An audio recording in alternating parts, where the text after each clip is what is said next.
Boa noite, irmãos. Vamos dar início ao nosso momento de estudo bíblico. Quero convidar você a curvar a sua cabeça, levar seu pensamento a Deus. Vamos ter alguns instantes em oração. Vamos estar falando com o nosso Pai Celestial, agradecendo Ele por estarmos aqui na casa dEle nessa noite, agradecer a Ele pelo dia de trabalho, pelo alimento, agradecer pela nossa vida, pela nossa família. Amado Deus e eterno Pai, nós somos gratos a Ti por tudo que o Senhor tem feito na nossa vida. Pai, nós bendizemos e louvamos o Teu santo nome, porque só Tu és digno de toda honra, de toda glória, de todo louvor. Estamos aqui nessa noite, depois de um dia de afazeres, Teu Santo Espírito nos conduziu, ó Deus, a estarmos na Tua casa, para podermos, juntamente com os nossos irmãos da fé, aprender mais da palavra do Senhor. Pedimos a Ti, Paizinho, que o Senhor possa falar conosco, revelar-se a nós, mais uma vez, mostrando, ó Deus, aquilo que o Senhor requer de nós, como servos obedientes a Ti. Perdoa os nossos pecados, perdoa as nossas falhas, e fale conosco nessa noite. É a nossa oração, e fazemos em nome de Jesus. Amém, Senhor. Amém. Pois bem, irmão, nós vamos estar cantando aí com Átila. Tem que pegar. Oi? O Átila e o Sr. Gaspar. Hoje nós estamos hino de número 14. Nós vamos estar cantando.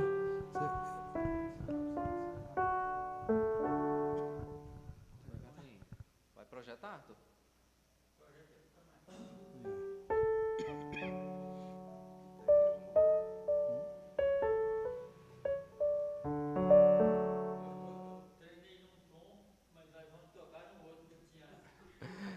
Mas é assim mesmo, cantor profissional não vai ter jeito, né? Dá um ré aí, não vamos no ré, não dá um dó aí, vamos no dó também, né? Não, mas eu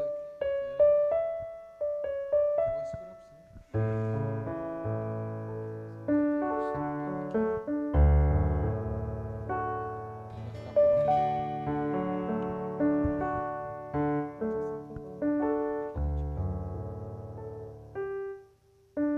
De pé, irmãos, vamos estar cantando o de número 14. Vamos nós louvar a Deus, vamos ao Senhor de toda luz, Santo, Santo. Cantem, louvem lá nos céus, nosso Deus e Rei Jesus. Exaltado seja Deus, Santo, Santo. Exaltado seja nosso Deus e Pai, exaltado para sempre o exaltai. Cantem, louvem lá nos céus, nosso Deus e Rei Jesus. Exaltado seja Deus, Santo, Santo. Nosso Deus eterno Pai, Santo, Santo. Deu-nos bênçãos por Jesus, vede, vede, ao Senhor glorificai, vós os salvos pela cruz, se conosco glória dai, vinde, vinde, exaltado seja nosso Deus e Pai, exaltado Pai.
Desde sentar, quero convidar você a abrir a sua Bíblia, Palavra do Senhor, na segunda carta de Paulo aos Coríntios. Nós vamos fazer a leitura do verso de número 11, do capítulo 5, até o versículo 2, do capítulo 6. Segunda carta que Paulo escreve à igreja de Corinto, capítulo 5, nós vamos ler a partir do 11 até o verso 2 do capítulo 6.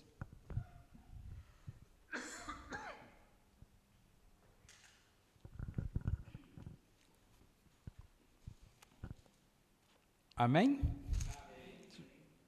Vamos. Acompanhe a leitura, por favor. O zelo apostólico de Paulo. E assim, conhecendo o temor do Senhor, persuadimos os homens e somos cabalmente conhecidos por Deus, e espero que também a vossa consciência nos reconheça. Não nos recomendamos novamente a vós outros, pelo contrário, damo-vos ensejo de vós gloriardes por nossa causa, para que tenhais o que responder aos que se gloriem na aparência e não no coração. Porque se enlouquecemos, é para Deus, e se conservamos o juízo, é para vós outros. Pois o amor de Cristo nos constrange, julgando a nós isto: um morreu por todos, logo todos morreram. E ele morreu por todos, para que os que vivem não vivam mais para si mesmos, mas para aquele que por eles morreu e ressuscitou. Assim que nós, daqui por diante, a ninguém conhecemos segundo a carne, e se antes conhecemos Cristo segundo a carne, já agora não conhecemos deste modo. E assim, se alguém está em Cristo, é nova criatura. As coisas antigas já passaram, eis que se fizeram novas. Ora, tudo provém de Deus, que nos reconciliou consigo mesmo, por meio de Cristo, e nos deu o ministério da reconciliação, a saber, que Deus estava em Cristo reconciliando consigo o mundo, não imputando aos homens as suas transgressões, e nos confiou a palavra da reconciliação, de sorte que somos embaixadores em nome de Cristo, como se Deus exortasse por nosso intermédio. Em nome de Cristo, pois rogamos que vos reconcilieis com Deus. Aquele que não conheceu o pecado, ele o fez pecado por nós, para que nele fôssemos feitos justiça de Deus. E nós, na qualidade de cooperadores com ele, também vos exortamos a Deus, que não recebais em vão a graça de Deus. Porque ele diz: eu te ouvi no tempo da oportunidade, e te socorri no dia da salvação. Eis agora o tempo sobremodo oportuno, eis agora o dia da salvação. Vamos orar mais uma vez? Deus amado, mais uma vez nós nos colocamos diante da Tua presença e pedimos a Ti, ó Deus, para que o Senhor possa falar ao nosso coração. Abra a nossa mente, ó Deus, abra os nossos olhos para que possamos compreender a Tua palavra e aplicar esta palavra, que hoje é uma palavra desafiadora para nós. Por isso, ó Deus, que o Senhor tire de nós tudo que possa impedir preocupações, tristezas, ó Pai, que possamos voltar a nossa atenção para este momento, para que o Senhor possa falar à nossa vida, ao nosso coração e desafiar-nos a ser, ó Deus, esses servos reconciliadores. Deus, fala conosco, é a nossa oração, e fazemos em nome de Jesus. Amém. Muito bem, queridos, nós já estamos aí nessa caminhada, nessa peregrinação, né, na segunda carta de Paulo aos Coríntios, e nós já definimos que Paulo, então, ele está escrevendo essa carta para defender o seu ministério. O seu ministério está sendo atacado. A igreja de Corinto, que fora fundada por ele, agora então, depois da sua passagem né, por essa cidade, pela instalação da igreja, ele vai para frente, mas falsos mestres entram nessa igreja. E esses falsos mestres, então, estavam acusando Paulo de não ter autoridade apostólica para fazer o que ele estava fazendo. Então, ele fica sabendo disso e escreve essa carta para aquela igreja a fim de defender seu ministério, mas também, né, reforçar o evangelho que ele está pregando. E aqui agora, então, quando a gente chega no capítulo 5, a partir do verso 11, ele vai trazer mais uma vez, em primeiro lugar, a sua defesa, e depois ele vai falar, né, qual é o ministério dele, qual que é a pregação dele, que é fazer com que, né, as pessoas, pela graça, entendem que Deus reconciliou toda a humanidade através de Cristo Jesus. E uma vez agora reconciliado, né, eles deveriam então voltar-se para Deus e também trabalhar nessa mesma missão, fazer com que outros também possam ter um encontro com o Senhor e esse ministério de reconciliação for crescer, o reino de Deus ser crescido. Então nós vamos caminhar nessa perspectiva, né, a reconciliação com Deus. Na nossa vida secular, na nossa vida secular, né, no relacionamento humano, as pessoas estão sujeitas a enfrentar. O que as pessoas enfrentam, né, nos seus relacionamentos? Eu coloquei lá 3: falhas, elas enfrentam divergências e ela enfrenta crises. Não é verdade? Nós, no nosso relacionamento com a esposa, com o esposo, nosso relacionamento com os filhos, com os irmãos da igreja, com os amigos, nós não enfrentamos essas coisas. As pessoas colocam as expectativas na gente e a gente falha. A gente tem pensamentos divergentes, né? Eu gosto do Cruzeiro, Monteiro do Flamengo, outro gosta de outro gosta do Willian do Palmeiras, e assim vai. São pensamentos divergentes. E se a gente não saber equilibrar isso daí, vai chegar uma hora que eu não vou conversar com o Monteiro por causa de jogo de futebol. O Willian não vai conversar com o pastor por causa de intrigazinha, né, de futebol. Isso não pode acontecer. Enfrentamos crises, né, essas falhas, essas divergências, se não for tratada da maneira certa, elas vão gerar o quê? Uma crise. Vai instaurar o caos. E aí, quando isso acontece, às vezes surge o quê? Mágoas, tristezas, né? Surgem coisas que, e aí, infelizmente, esses relacionamentos são o quê? Rompidos. Provavelmente você conhece alguém que teve um relacionamento rompido por causa de alguma falha, de uma divergência, de uma crise que eles enfrentaram, né? E pior, depois que esse relacionamento acaba rompido, o que acontece? Cada um segue por um caminho, cada um segue para um lado, mas a mágoa e o ressentimento vão juntos. Por isso eu fiz questão, né, se você viu lá, eles brigou, cada um para um lado, mas cada um está levando o quê? A traia, a mala. Está levando o quê? Esses ressentimentos, né, para a vida. Então, olha para você ver. E em muitos casos, a possibilidade de reconciliação parece não existir. Cada um vai para um lado, que não querem mais ter essa reconciliação, né? Então, veja que, para que nós possamos, hoje, compreender o estudo, faz necessário, né, a gente trazer à nossa mente que o estado do pecador diante de Deus é o quê? Inimizade.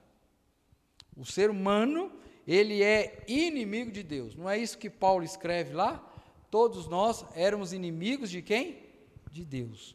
Passivos da ira de Deus. Então, a humanidade, depois do pecado, ela viu então, criou-se então essa inimizade. Então, o relacionamento homem e Deus foi totalmente destruído devido ao quê? A desobediência dos nossos primeiros pais, Adão e Eva. Então, o homem passou a viver na carne e a cada vez mais ele vai promover essa inimizade com Deus. Olha lá, eu coloquei lá, vamos ler lá para você ver esse texto aí? Romanos 8, 7 e 8. Vamos lá? Vamos todo mundo juntos? Por isso, o pendor da carne é o quê? Contra quem? Pois não está sujeito à lei de Deus, nem mesmo pode estar. Portanto, os que estão na carne não pode agradar quem? A Deus. Então veja que é justamente isso. Romanos, Paulo vai tratar muito bem isso aí, no capítulo 1, onde eles deixaram de glorificar a Deus, distanciaram de Deus, e Deus os entregou à própria sorte. Então veja que é justamente o homem passa a viver nessa carne e ele vai desejar alimentar somente o quê? A carne, a consciência da carne, que é justamente contra a vontade de Deus, essa vontade de rebeldia. E o homem em si, você vai perceber que o desejo dele foi nunca voltar para Deus. O homem, se não for a graça de Deus, se não for Deus vindo ao homem, o homem por si só nunca iria voltar para Deus. E olha para você ver. E o caminho mais fácil que o homem encontrou foi fazer o quê? Fugir da presença de Deus. Mais afasta de Deus, né? Quando a gente vai alimentando a nossa carne, a gente vai até distanciar totalmente de Deus. Quanto mais nós alimentamos o nosso espírito, mais perto nós ficamos de quem? De Deus. Então, é isso que faz. E olha para você ver esse texto aí que ele vai falar. Vou ler para você, olha para você. Quando ouviram a voz do Senhor Deus, que andava no jardim pela virada do dia, o que eles fizeram? Esconderam-se da presença do Senhor Deus, o homem e sua mulher, por entre as árvores do jardim. E chamou o Senhor Deus ao homem e lhe perguntou, onde estás? Ele respondeu, ouvi a tua voz no jardim, e porque estava nu, tive medo, e ele fez o quê? Escondeu. Então, olha, o ser humano, muitas vezes, é isso que acontece. Então, ele pecou, Deus vem, e ele faz o quê? Por ele ter medo, ele esconde, ele foge. Então, por causa disso, o que aconteceu? Esse homem, ele se tornou o quê? Filho da ira de Deus, e objeto do juízo da parte do Senhor. Então, veja então que ele está distante, e o ato infracionário dele, causa o quê? Traz uma consequência, que é o juízo da parte do Senhor. As pessoas aí fora ficam falando, Deus é amor, Deus é amor, Deus é amor, mas eles esquecem que esse Deus que é amor, ele é justo e ele é juiz. Então, ele coloca as coisas diante, mas Deus, olha para você ver, em seu infinito amor, demonstra que existe uma possibilidade de reconciliação. Então, mesmo Deus, sabendo desse ato de rebeldia, lá em Gênesis 3, faz uma promessa para eles. A possibilidade, então, do quê? Da reconciliação. E nós sabemos que em Cristo Jesus, nós somos o quê? Reconciliados com o nosso Pai Celestial. Então, veja que em Cristo, Deus vem ao homem para o quê? Promover essa reconciliação, derrubando essa parede que era da inimizade, derrubando então a separação, essa parede, e fazendo agora com que esse novo e vivo caminho está sendo reconectado, religado, reconciliado com o Pai Todo-Poderoso. Por isso, o Cristo, nosso Senhor, nosso Salvador, ele diz, eu sou o caminho, a verdade e a vida. É somente através de quem? De Cristo. Paulo vai dizer a Timóteo que diz, é o seguinte, que existe só um mediador entre Deus e os homens, a saber quem? Jesus Cristo. Não tem outro caminho, não tem outro modo. Então, veja então que Paulo, então, ele vai falar agora isso daqui. Por quê? Porque ele estava sendo atacado de tal forma que, quando ele estava chegando em Corinto, eles não estavam nem dispostos a recebê-lo para arguí-lo, para colocar em xeque né, o seu ministério, o seu chamado. Então, nós vamos caminhar nessa vertente. Vamos analisar o texto rapidinho, né, a reconciliação com Deus, ela se firma em aspectos teológicos, porque não tem como, e depois ele vai apresentar para nós algum aspecto prático, porque isso é o que acontece conosco. Não adianta nada eu encher a minha cabeça de teoria e não praticar, porque o que nós temos visto é isso.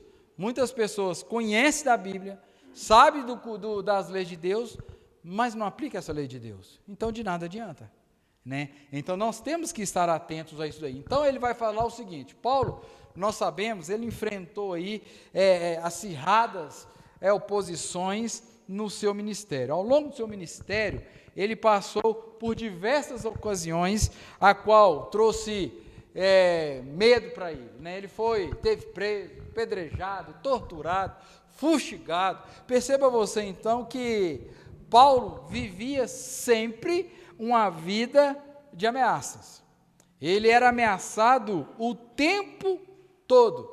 Mas perceba você que quanto ele estar aqui com esses irmãos de Corinto, né, aos irmãos de Corinto aí, olha o que ele alguns diziam que Paulo não era o quê? Aquilo que eu falei para você no início, está vendo? Que ele não era apóstolo. Por que ele não era apóstolo? Primeiro, porque ele não andou com Jesus, né? Ele não viu, né? Ele não foi aqui testemunha ocular da vida terrestre de Jesus, nem conheceu as palavras e atos. Então, por isso, ele não poderia fazer parte, ele não poderia, né, ser testemunho do Evangelho. Lembra que quando eles estavam na assembleia para eleger um novo para ficar no lugar do Judas, qual que foi a prerrogativa que eles usou ali? Qual que foi o filtro? Qual que foi a peneira? Tinha que ser um que andou com Jesus, não era? Que tinha visto os milagres de Jesus. E aí suscitou lá 2 nomes, e eles escolheram entre lá, né? E agora, hein? Matias? Matias, né? Escolheram Matias para ficar no lugar de Judas. Então veja que, no entanto, o apóstolo Paulo agora, ele vai mostrar para eles então que o Evangelho não é uma simples história de Jesus.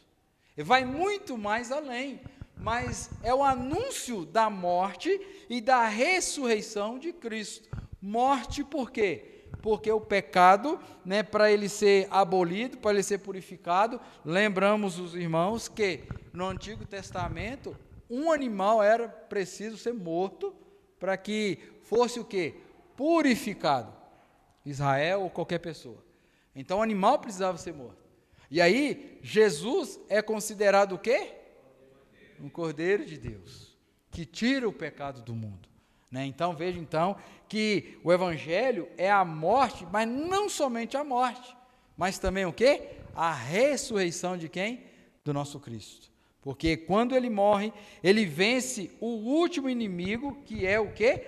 A morte. Então veja que essa obra de Cristo, ela vence então essa alienação causada pelo pecado, restaura a condição humana e inaugura agora um novo tempo.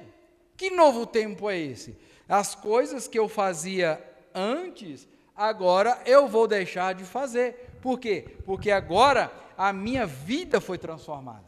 Agora eu estou reconciliado com o Senhor. Então aquelas coisas que eu fazia, que desagradava a Deus, agora então eu tenho que deixar de lado. Porque como ele diz aqui, né?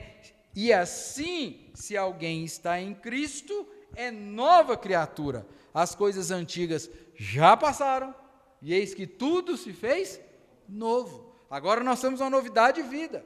Antes, nós estávamos alimentando a nossa carne, fazendo a vontade da carne. Mas agora, o que nós vamos fazer? Morrer a carne, alimentar o espírito, para que nós possamos então estar nesta visão que Paulo está trazendo então. Então ele vai anunciar, né, que a cruz de Cristo anuncia o quê? O fim da inimizade do homem com Deus. E vai inaugurar então essa reconciliação o quê?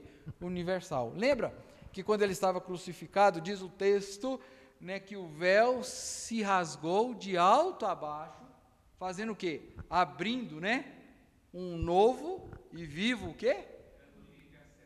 caminho, dando então esse livre acesso ao Pai. Então veja então que Paulo está dizendo para eles, Paulo está trazendo isto aí para eles, né? E aos apóstolos foi confiado o quê? Esse ministério da reconciliação, porque eles estavam pregando quem agora? O Cristo, que é esse caminho da reconciliação, a fim de que todos os homens sejam o quê? Reconciliados com quem? Com Deus. E isso aí, né? E com o próximo. Porque qual é o principal mandamento? Amar a Deus e ao seu irmão como a ti mesmo. Então veja, então, não tem como nós falarmos assim, não, eu sou crente, não, estou lá na igreja, mas você chega na igreja e não cumprimenta o irmão que está ao teu lado, passa por cima na rua, não buzina, não fala nada, não tem como. Então o que Paulo está dizendo para ele agora, se você é um reconciliado com o Senhor, as suas atitudes têm que ser então diferentes, porque agora nós somos uma nova criatura. Se estamos em Cristo, agora o que vai dirigir a minha, a sua vida, a vida da igreja, é a vontade de quem? De Deus. É a vontade do nosso Senhor, né?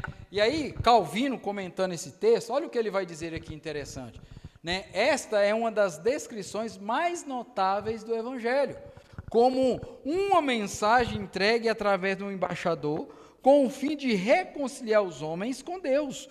E é uma dignidade singular dos ministros do Evangelho o fato de sermos enviados por Deus com essa missão, sendo nós seus mensageiros e, por assim dizer, seus fiadores. Então, eu e você agora que estamos em Cristo, nós temos o quê? Nós temos essa missão de sermos o quê? Reconciliadores. Mas agora, infelizmente, o que nós temos visto? Crentes reconciliadores ou crentes só que afastam um dos outros? A igreja que deveria ser o lugar, meu irmão, você pecou, vem cá, vamos te abraçar, vamos andar junto, né? Você não pode ser assim. Quando chega aqui uma pessoa lambuzada do pecado, muitas vezes o que nós fazemos é o quê? Você não tem lugar, aqui não tem lugar para você. Aqui, você não pode ficar aqui. Quando de fato deveria ser o quê? O contrário. Nós tínhamos que ser como o bom samaritano. Vem cá, eu vou cuidar das suas feridas. Vou carregar você no colo, nos meus ombros.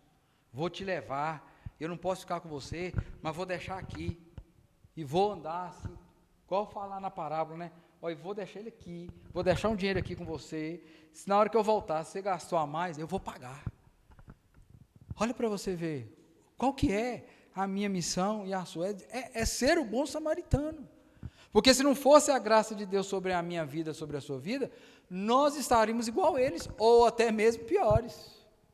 Mas a graça de Deus nos alcançou.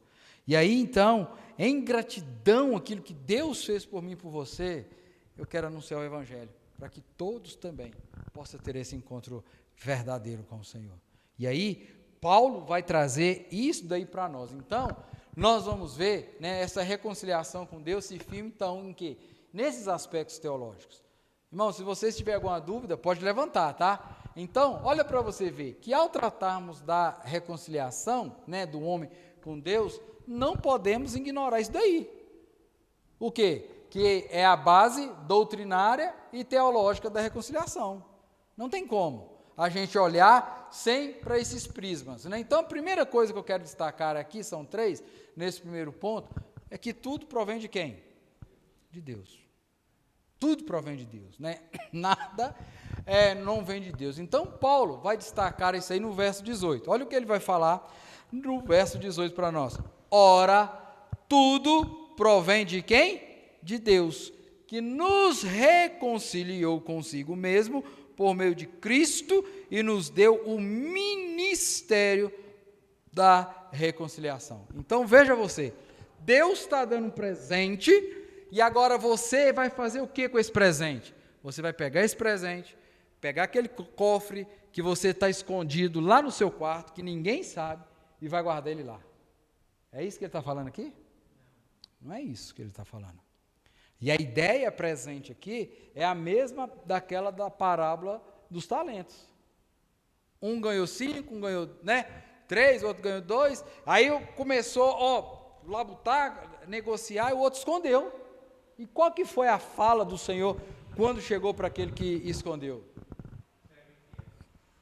Se você tivesse alugado, colocado no banco, o juro já tinha me dado lucro. Então veja que ele está falando. Então nós somos gratos a Deus porque ele nos reconciliou, com ele através de Cristo e nos deu esse ministério agora.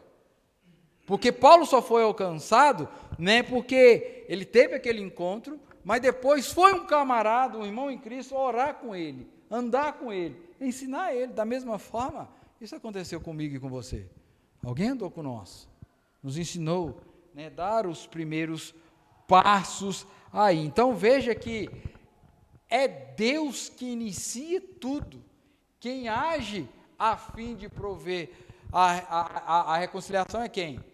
É Deus. O homem pecou no jardim do Éden. Você lembra de Adão falando assim: Deus, eu preciso ter um particular com o Senhor.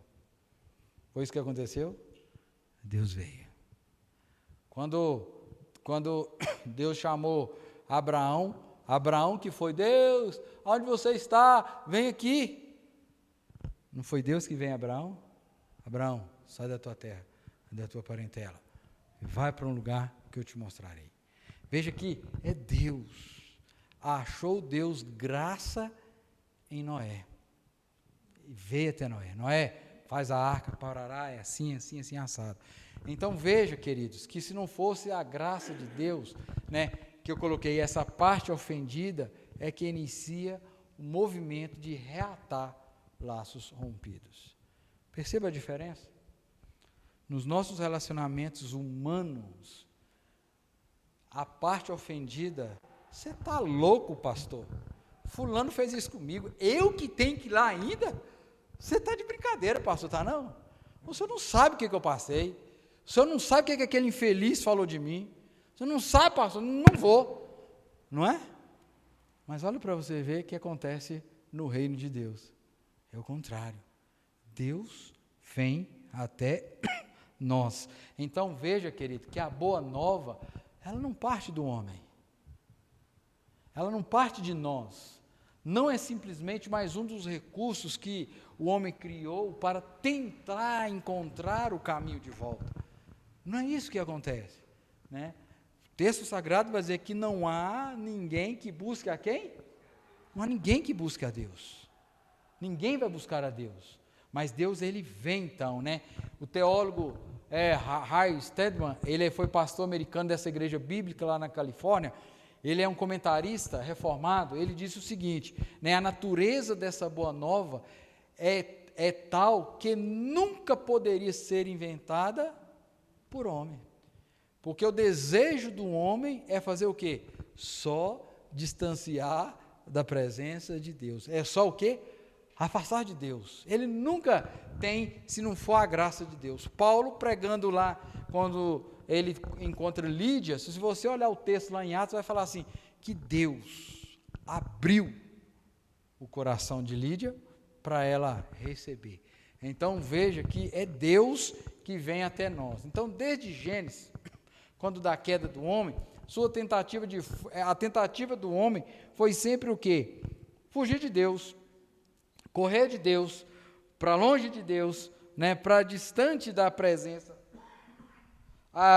da presença de Deus. Quem vem então ao encontro é Deus que vem ao encontro do homem. Então veja aqui, abra sua Bíblia por favor nesse texto aí, que esse daí eu não projetei não. Abre aí para mim por favor. Quem achou pode ler isso daí. Vamos lá? Porque o qual de ambos fez um, e tendo, olha aqui, derrubado a parede da separação, que estava no meio, o quê? A inimizade. Aboliu na sua carne a lei dos mandamentos, na forma de ordenança, para que dos dois criasse em si mesmo um novo homem, fazendo o quê? A paz. E o quê? Reconciliar-se, ambos em um só corpo com Deus, por intermédio de quê? Destruindo por ela ao quê? Está entendendo agora? Olha que lindo que Paulo está dizendo para eles, né? Então, tudo provém de Deus. Então, o apóstolo destaca que Deus é quem derruba esta parede, é Deus que cria a ponte, é Deus que vem, é Deus que resgata, é Deus que traz de novo, é Deus, você me humilhou, você me cuspiu, como Jesus está lá sendo crucificado, violentado ali, aí ele vai e fala assim, Pai, perdoa-os, porque eles não sabem o que fazem. Não sabe o que, só está vendo os buracos lá, está vendo as marcas, e ele faz isso. Então veja que é isso que acontece, né? Ou esse outro comentarista, ele vai dizer o seguinte: há, pois, unanimidade das Escrituras sem contestação possível. Deus tem apenas toda a iniciativa dessa reconciliação, sem que intervenha as disposições de seus parceiros. Ele decidiu, cumpriu e preservou, perseverou nessa obra até o fim. Tudo provém de Deus. Cordeiro Santo, Imaculado, nascido da Virgem Maria, Salvador. Quem foi que proveu? Foi Deus. Milagre da Virgem conceber. Quem proveu? Deus. Não existe outra possibilidade a não ser isso. Então veja que a reconciliação com Deus se firma no aspecto teológico. Que aspecto teológico? Primeiro, que tudo provém de Deus. Tudo provém de Deus, né? Ele é a fonte de todas as coisas. Então agora ele vai fazer reconciliando o mundo. Então tudo provém dele. Agora ele vai reconciliar então. Quem foi reconciliado?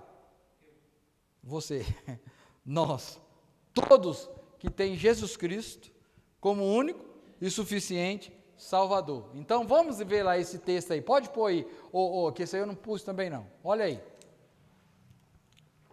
Romanos 5, 10, 11. Deixa eu ler.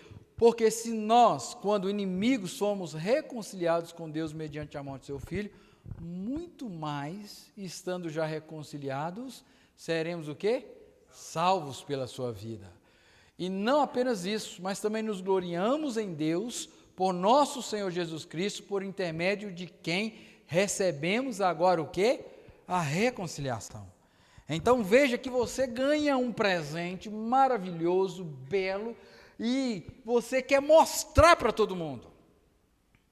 É isso que está acontecendo. Paulo está falando, nós recebemos esse ministério da reconciliação, não uma história de um homem que veio aqui, de um milagreiro, que fez a filha de Jairo levantar dos mortos, que curou aquela mulher estancada, que acalmou a tempestade. Não, ele vai além disso, de ser um milagreiro.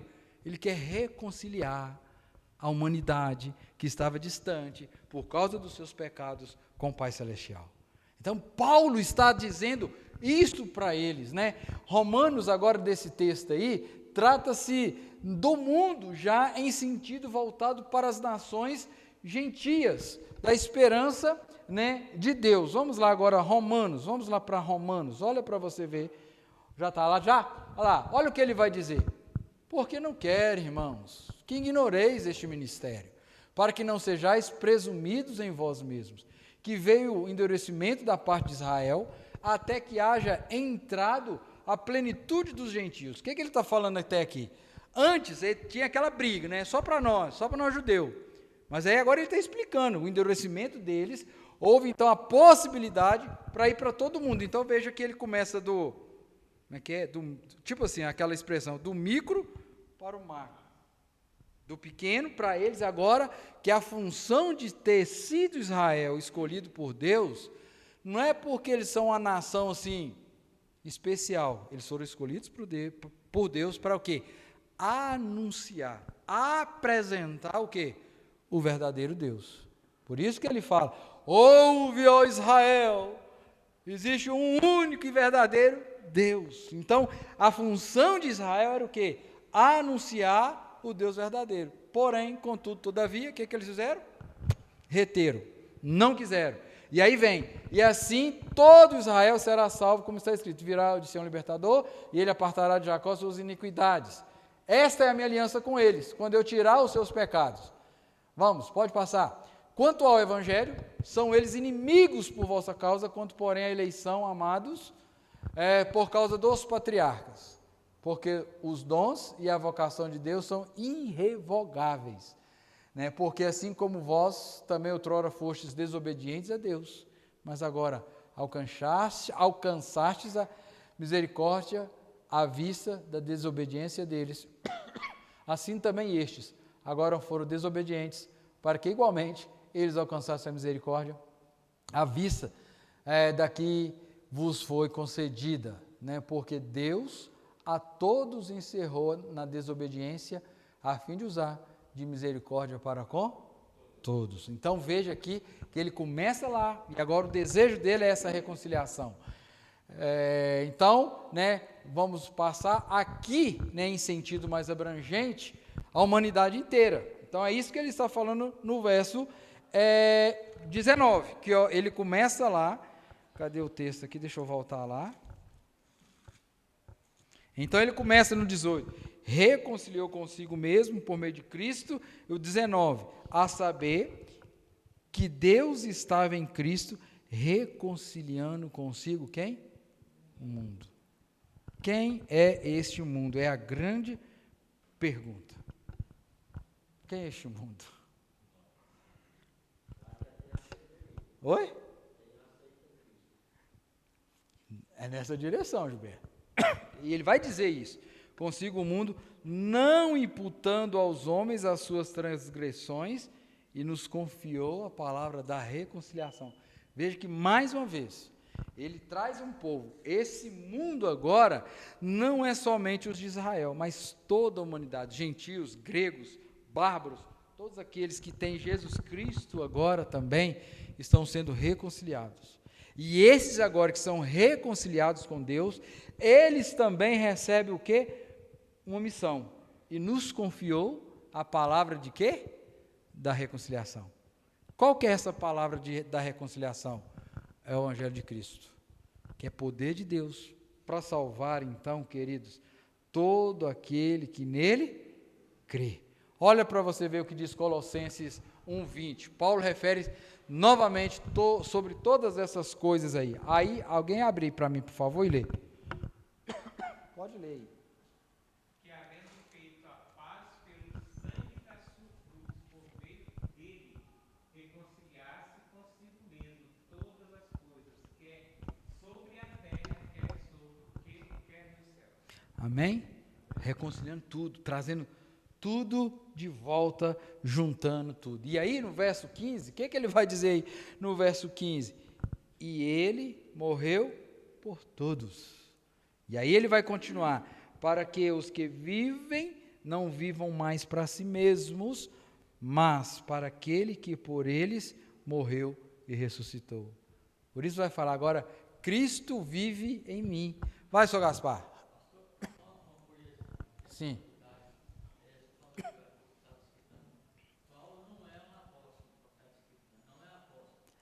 Vai, pode falar, depois eu, faz o seu raciocínio.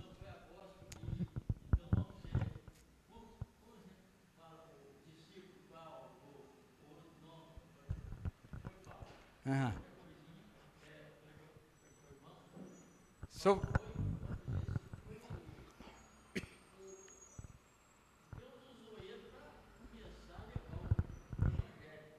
Para os gentios, né? Uhum.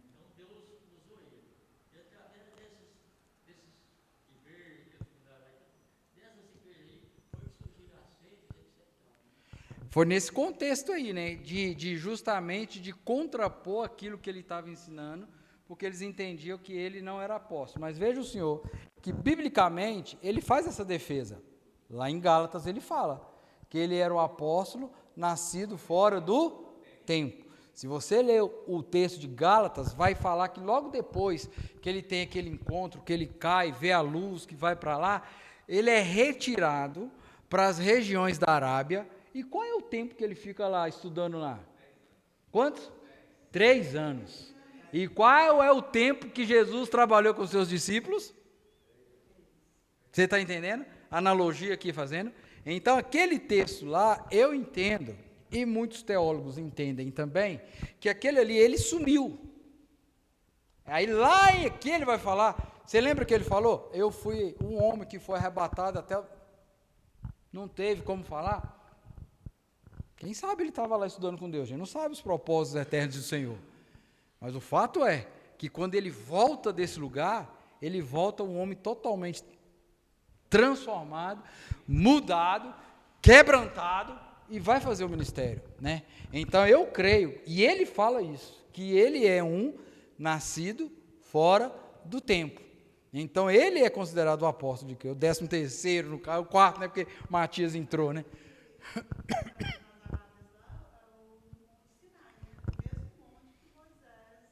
Que Deus falava com Moisés, né? Que subia para falar.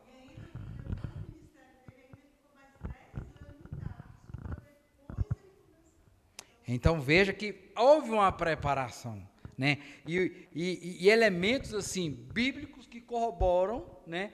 Para ele estar no lugar separado, aonde era marcado pela presença de Deus, Monte Sinai, o mesmo tempo que Jesus trabalhou com os discípulos. Então vários sinais para elencar aí sobre isto, né? Então é isso que a gente entende.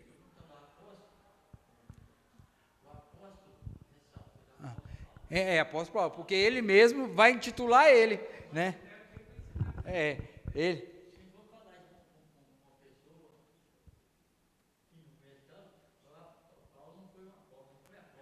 Mas por isso, ele vai falar que é um grande líder, um missionário, um pastor, por isso que é bom a gente ler a Bíblia, porque na hora que vai, não, mas vem aqui em Gálatas aqui, olha o que ele está falando aqui em Gálatas, eu sou um apóstolo, nascido fora do tempo.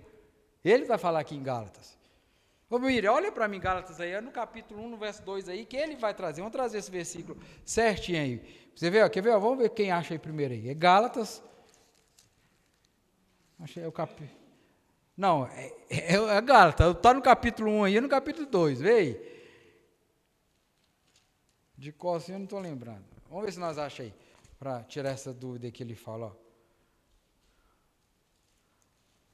Ó, ele vai falando aqui, né, o evangelho que ele pregou, né?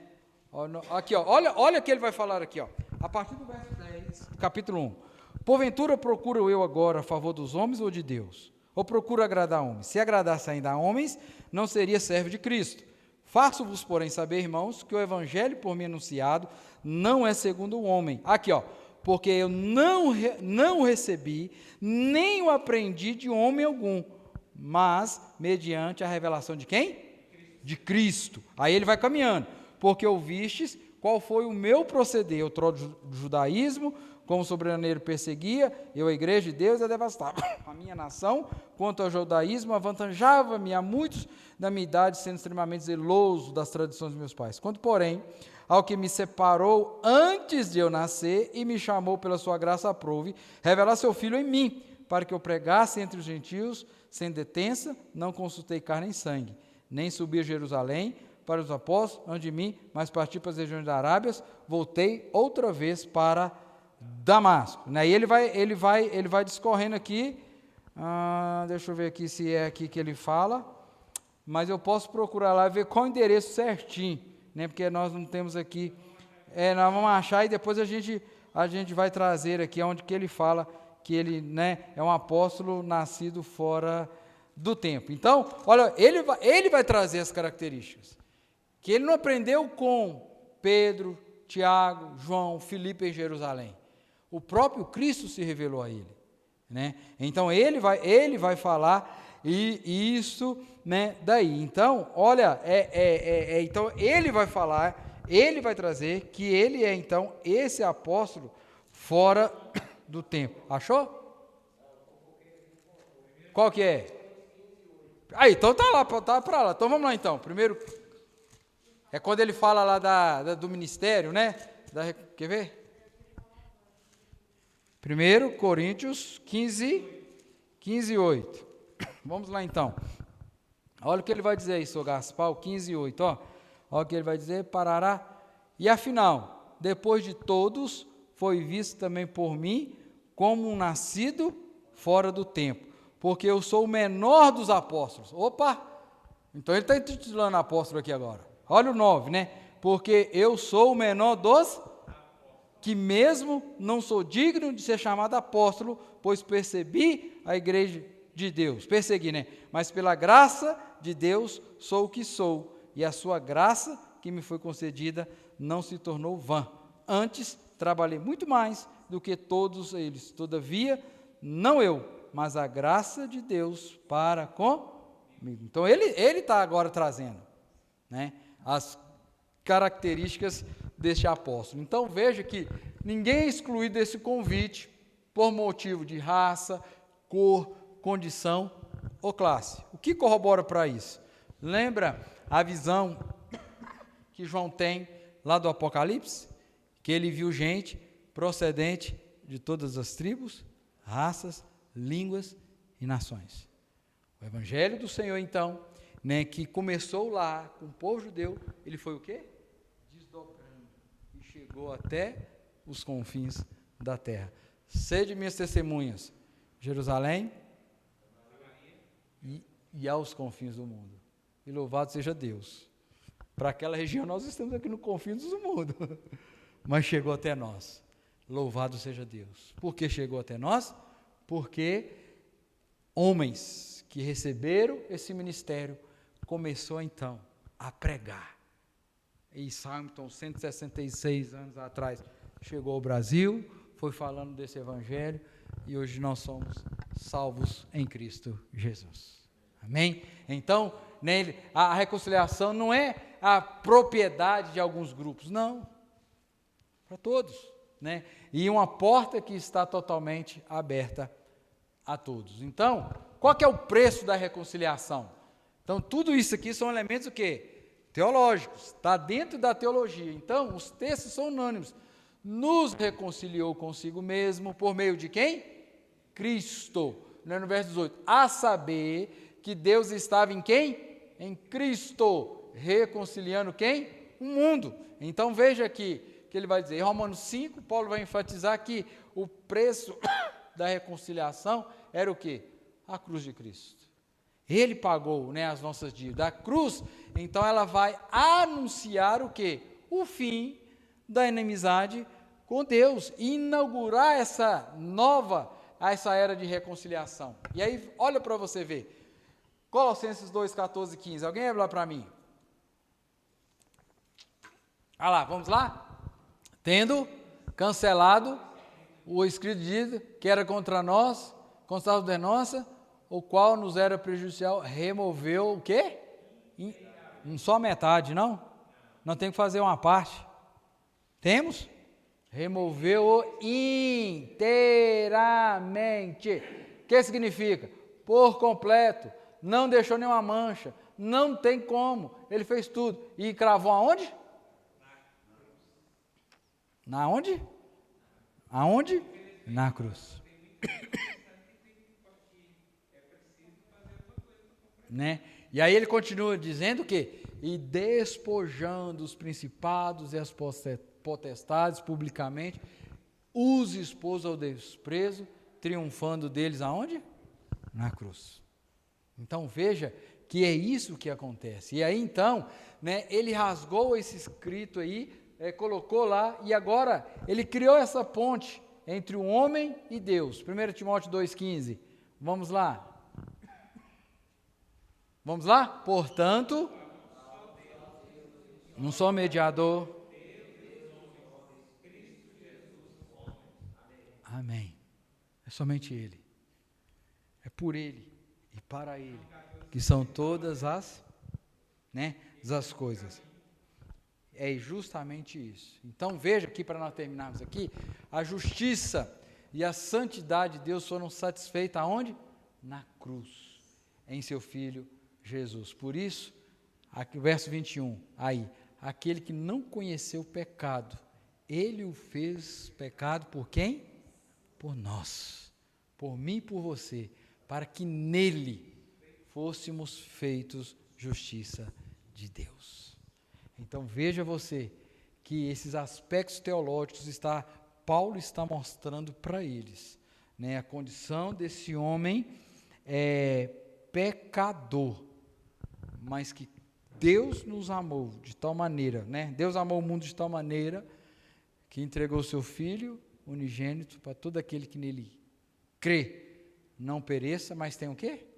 A vida eterna.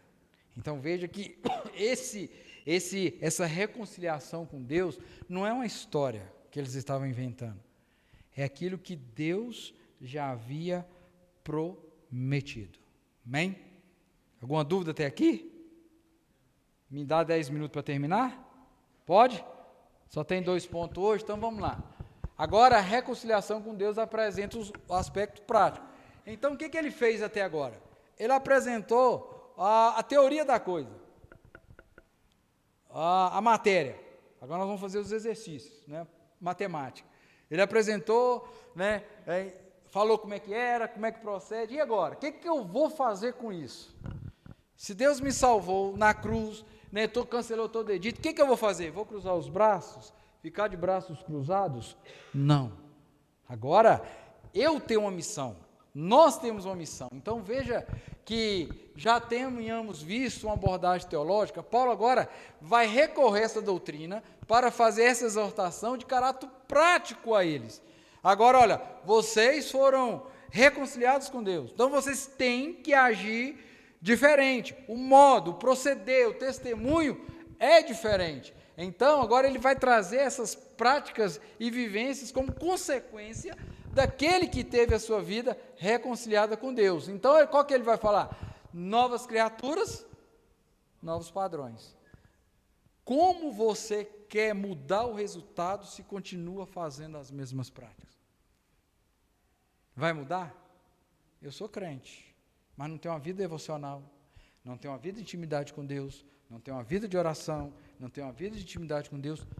Como, meu amado irmão, as coisas vão mudar? Não vai mudar.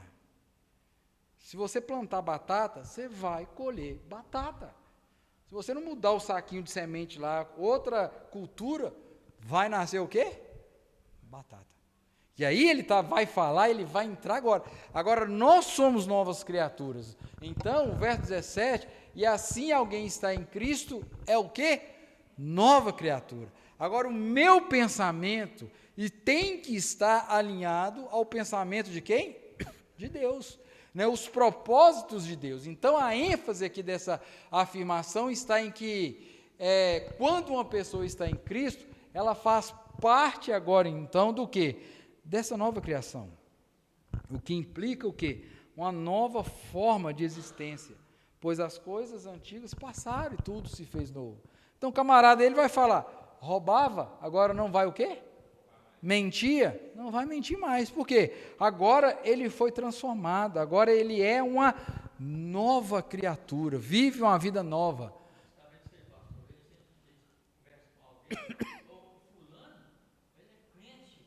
Mas ele fazia isso?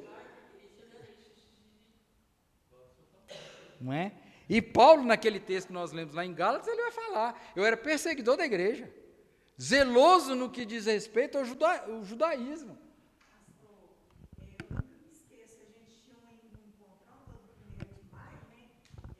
Lá no Esmeril, né? Esse Esmeril é famoso.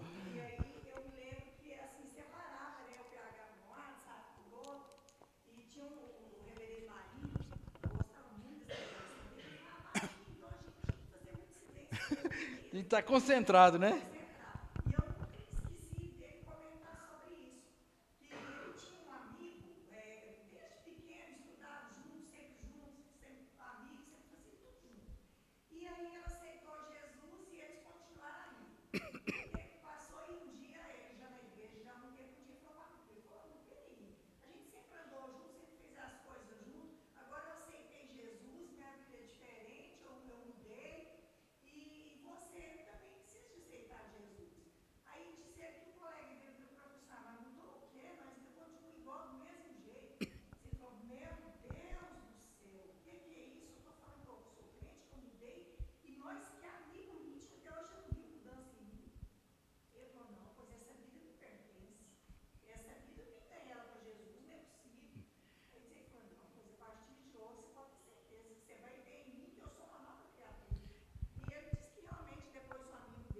Veio, né? Então, é justamente isso.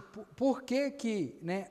E aí a gente vê, né? Aí vai uma reflexão para nós, porque as pessoas muitas vezes querem vir para a igreja e continuar com as velhas práticas, com os velhos hábitos, não querem abandonar.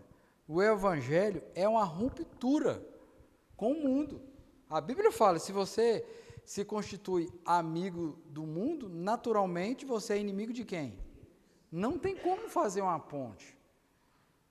O santo com o sagrado não se mistura.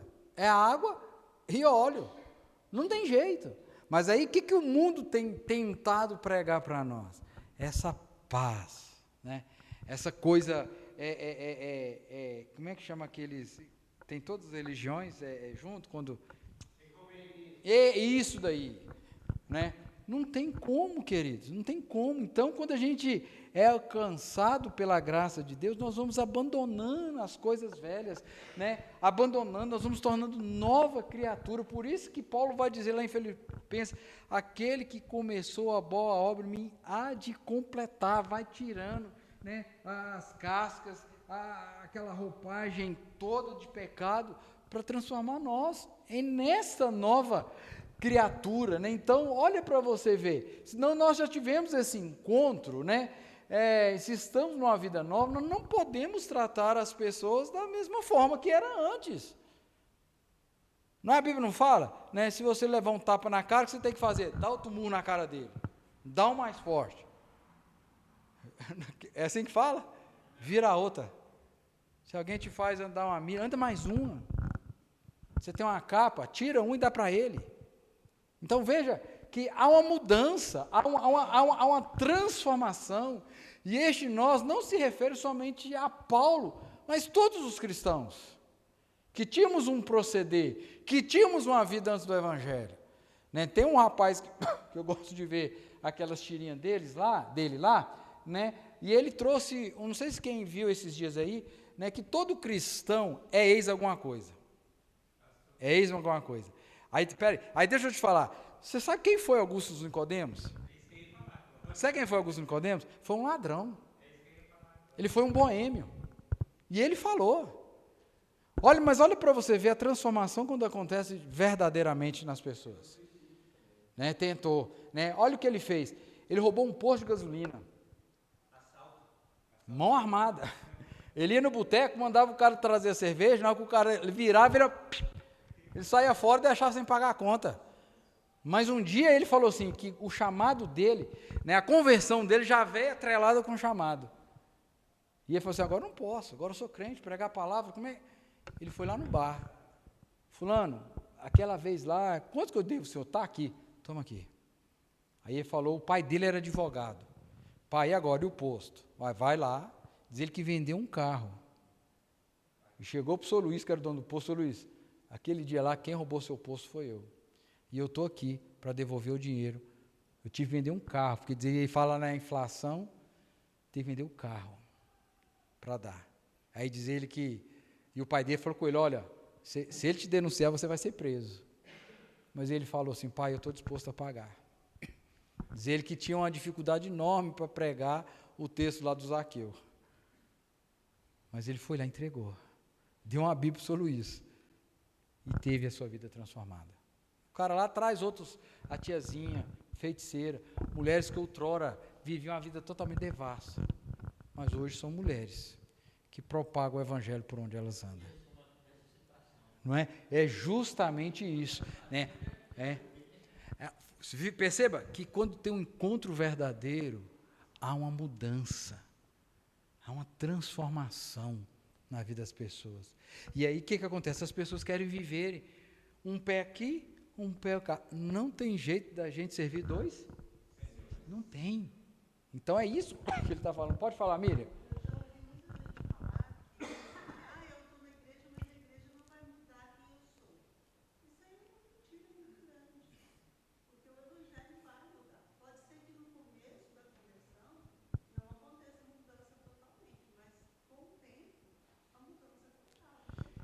O que João fala? E conhecereis a verdade. E a verdade vai fazer o quê? Libertar, não tem como. Pode ir, Will.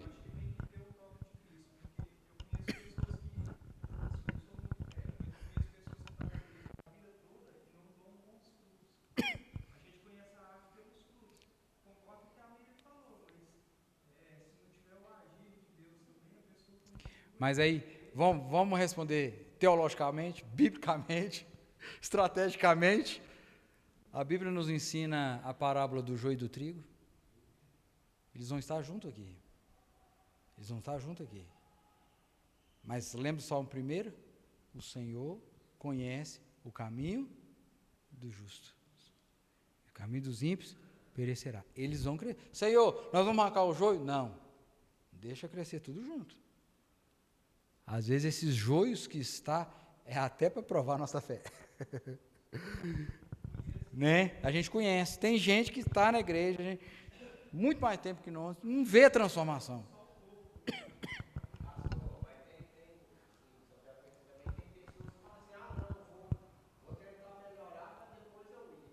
Não vai, não vai.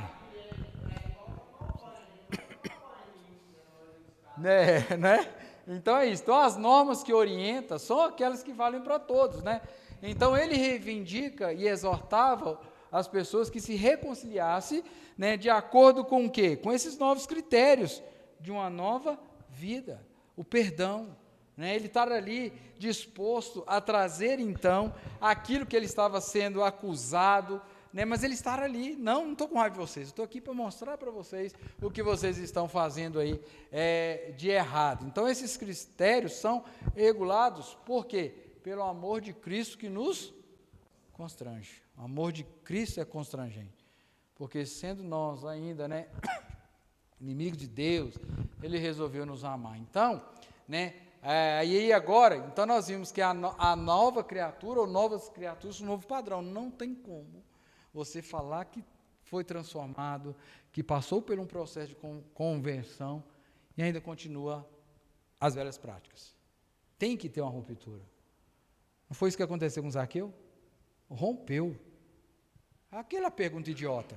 Se eu defraudei, claro que ele defraudou. Né? Vou devolver. E ele devolve. E ele muda. Né? Houve o quê? Transformação. Agora, a vida dele tem um novo sentido, um novo significado, tem um novo padrão. Então, veja que agora fomos reconciliados. Para quê? Para cruzar os braços, sentar no banco, ficar de braços cruzados, esquentando o banco? Não. Olha o que ele fala, reconciliados para ministrar o quê? A reconciliação. E o verso 18, o verso 19, ele vai dizer justamente isso, né? Os coríntios que tinham acolhido os falsos ministros e negligenciando o apóstolo Paulo, agora eles relutavam em acolhê-lo. Paulo, você não pode ficar aqui, porque você é um mentiroso, não queremos falar com você, vai embora, some daqui.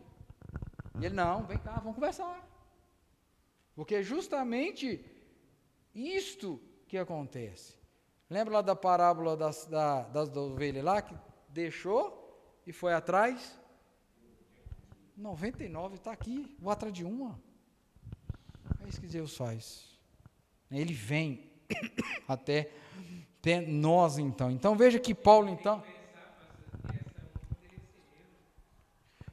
Poderia ser você, poderia ser a mim, né? Então, veja que uma nova vida, esse fruto da reconciliação com Deus, é chamada a ministrar, então, queridos, essa reconciliação entre os homens. E é isso que ele vai fazer, né? Olha o que ele vai falar no verso 18, né? Ora, tudo provém de Deus, que nos reconciliou consigo mesmo, por meio de Cristo. E olha o finalzinho, e nos deu o ministério de quê? Da reconciliação. Deus operou em nós. E agora, Pedro vai dizer, o que Pedro vai dizer? Vós sois embaixadores, devemos proclamar. O próprio Cristo vai dizer, ide por todo mundo e pregai o quê? Evangelho, ensinando, batizando. Então agora é missão nossa. Então veja, essas palavras precisam ser bem aprendidas na atualidade. Pois muitos crentes são o quê? Ministros de quê? Da confusão e da difamação. Em vez de sermos bem-aventurados, os pacificadores, eles têm sido o quê? Discórdia, confusão, difamação. Então, por que tem muitas igrejas doentes?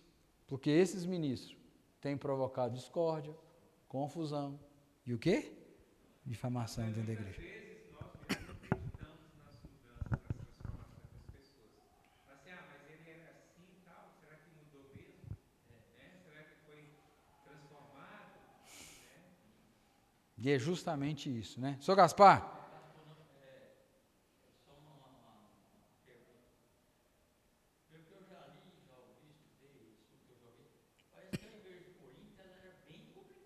Oh, bem? Qual delas que não era? Qual delas aqui que não era? Né? Eu vou trazer um texto aqui semana que vem. O cara fala assim, pastor, eu não estou satisfeito com a minha igreja, então vai lá na igreja de Corinto. E ele vai trazer os problemas da igreja. Vai lá na igreja de Laodiceia, vai lá na igreja de Pérgamo para você ver. E vai trazer. Né? Então, é complicado, mas veja que dentro de toda essa complicação, o amor de Deus nos constrange. Ele vai trabalhando. Falava assim que tinha um homem congregado na igreja e Uhum. falou para ele, não, pastor, eu estou saindo, vou mudar dessa igreja, não aguento mais nessa igreja, tem problema demais na conta, e ele é mesmo, vou sair, tem problema demais, tá certo, irmão. E aí falou, vai para a igreja de fulano de tal. Ele falou, então a partir da semana que vem, a igreja de fulano de tal Vai ter problema. Justamente, né? Então, olha para você ver.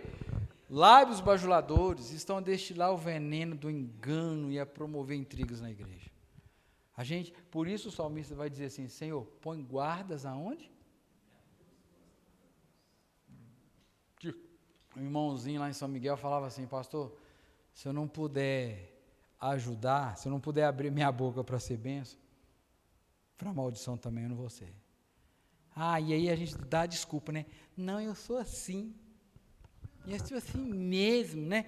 Que amor. Domínio próprio. Não é? Não, eu sou assim. Então está precisando de uma transformação, de um quebrantamento, né?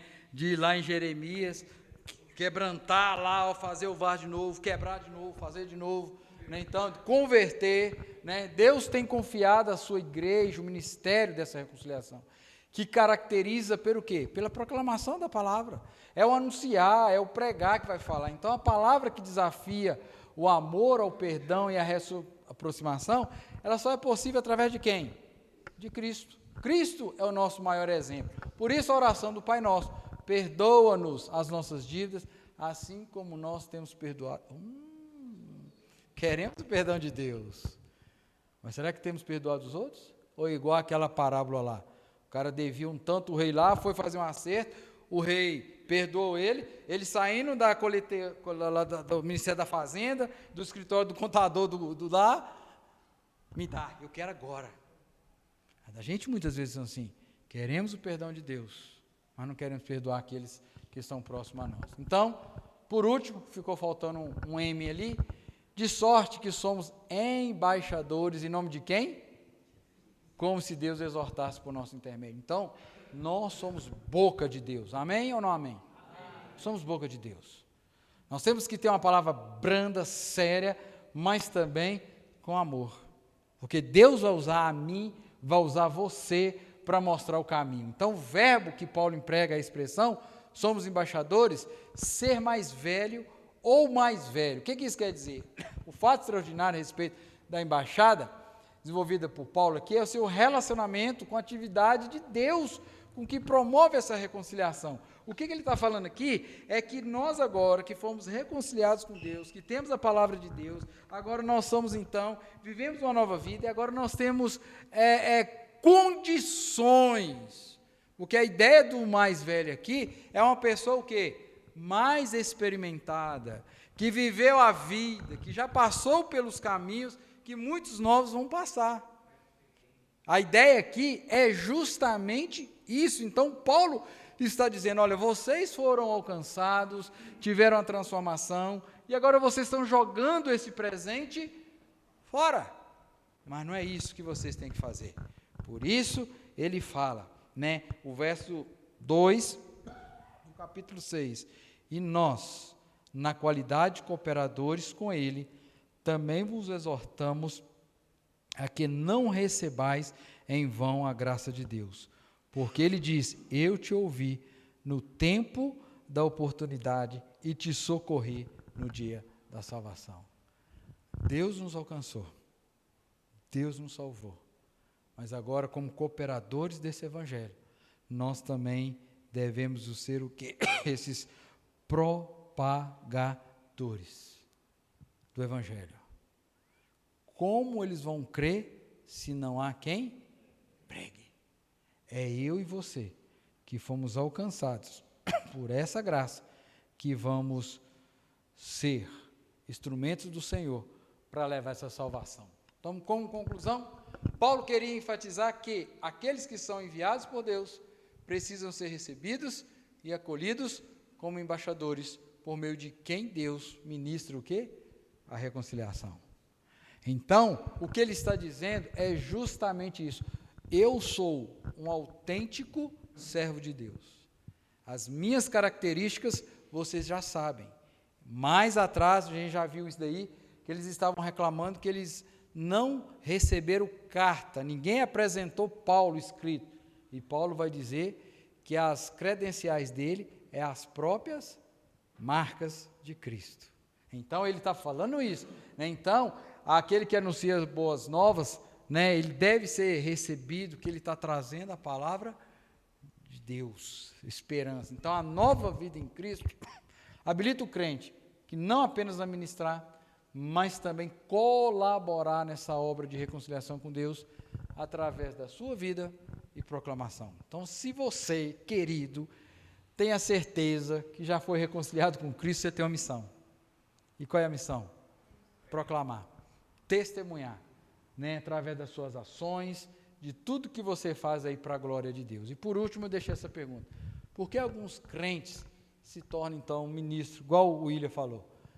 Porque conhece gente que está dentro da igreja, que conhece a palavra, mas que não tem uma vida transformada.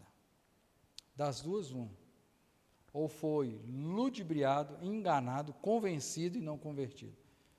E ele precisa de uma conversão genuína. E essa conversão genuína, ela estará aberta até que Cristo venha. Há esperança né, para isso então. Então, nós não devemos de deixar de pregar, porque Deus pode transformar o mais duro coração de pedra. Então, não continue pregando. Paulo, então, está falando, ele zela pelo ministério que ele tem, mas ele também entendia que ele tinha que ensinar para que aqueles irmãos pudessem ter as suas vidas transformadas, porque no dia que eles estavam perdidos, Deus os socorreu com salvação. Às vezes tem um perdido do seu lado, do nosso lado, que precisa ouvir essa palavra, e Deus vai usar a mim e a você, Deus vai usar todos nós, amém? Pregue a palavra, não é isso que ele fala a Timóteo? Vamos orar, encerrando, nessa oração, queridos, eu quero colocar dois irmãos aqui, uma irmã, né, a Juliane, mais uma vez, ontem ela passou mal, né, à noite, teve que voltar para o hospital, está em coma, né, Madalena? Nós vamos estar orando por ela, para que Deus possa estar abençoando. A Elaine também pediu para a gente estar orando para o Edmar, né, do Sou de Djalma, parece que não está muito bem, de gripe, então vamos estar orando, né, vamos lembrar também da Maria do Carmo, que hoje está completando mais um ano de vida, né, vamos estar orando por eles. Oi, minha irmã. Eu estou orando também pela irmã do Baltazar, a Irene, que ela que veio aqui. Sim. Mas a filha dela sofreu um acidente de moto, a filha dela quebrou 6 costelas, mas graças a Deus já está bem melhor, e a Irene quebrou o pé, e já fez cirurgia, arrumou platina, deu rejeição de novo, fez cirurgia de novo, e está aí no hospital todinho, porque está inflamando muito. Então, Nós vamos estar orando. esteja lembrando dela. Irene? Deus amado, Deus bendito, nós abrimos a Bíblia, meditamos na Tua Palavra e cremos, ó Deus, que o Senhor falou no nosso coração. O Senhor se revelou a nós mais uma vez.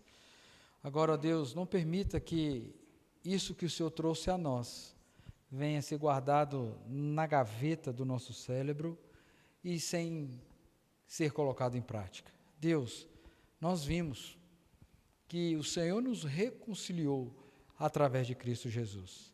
Essa reconciliação custou um alto preço, que foi o sangue de Cristo vertido na cruz, que foi a morte do Filho de Deus para trazer vida, reconciliação a nós. E cabe a nós, ó Deus, em gratidão ao Senhor, falar desse amor, desse evangelho, de Cristo, para que as outras pessoas que ainda não conhecem a Cristo possam ter um encontro verdadeiro com o Senhor. Deus, use as nossas vidas. Use, ó Deus, a quarta igreja como instrumento do Senhor para levar essa palavra de reconciliação. Deus, nós queremos colocar diante do Senhor a nossa irmã Juliane nesta hora. Visita ela, ó Pai, naquele hospital. Ó Deus, essa moça, essa mulher tem sofrido, ó Deus, com essa enfermidade. Há anos, creio eu. Deus, use de misericórdia. Visita ela ali naquele leito de hospital, Deus, seja no regional ou já transferido aqui para a Santa Casa. Deus, em nome de Jesus, nós como irmãos em Cristo, nós queremos interceder por ela, colocá-la na presença do Senhor. Deus, nós também colocamos a vida do Dimar diante do Senhor. Deus, restabeleça a sua saúde, traga, ó Deus, a restauração na vida dele. Deus, colocamos a vida da Irene, da irmã do Baltazar, juntamente com a sua sobrinha, que passou por esse acidente. Deus, mas em nome de Jesus, que o Senhor esteja restaurando a vida delas, que elas possam ver o cuidado, o agir de Deus na vida delas. Deus, também nós colocamos diante de Ti a vida da nossa irmã Maria do Carmo, que hoje está completando mais um ano de vida. Deus, que o Senhor esteja abençoando a vida dela. Ó Deus, que o Senhor esteja derramando sobre ela a Tua graça e a Tua misericórdia. E mais uma vez nós pedimos, abençoa a nossa igreja. Deus, abençoa o culto que teremos domingo aqui à noite.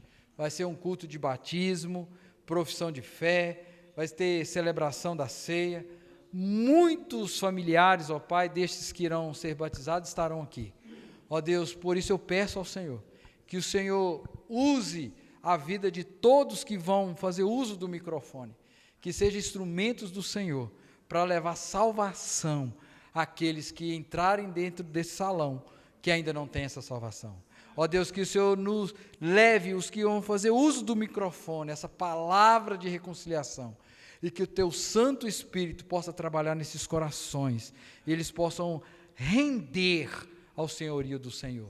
E queira Deus que eles fiquem aqui conosco, adorando, celebrando, servindo o Senhor aqui na quarta igreja. Deus, é a nossa oração e fazemos em nome de Jesus. Amém, amém e amém. Queridos, estamos encerrando, que Deus te abençoe, vai na paz, no nome de Jesus.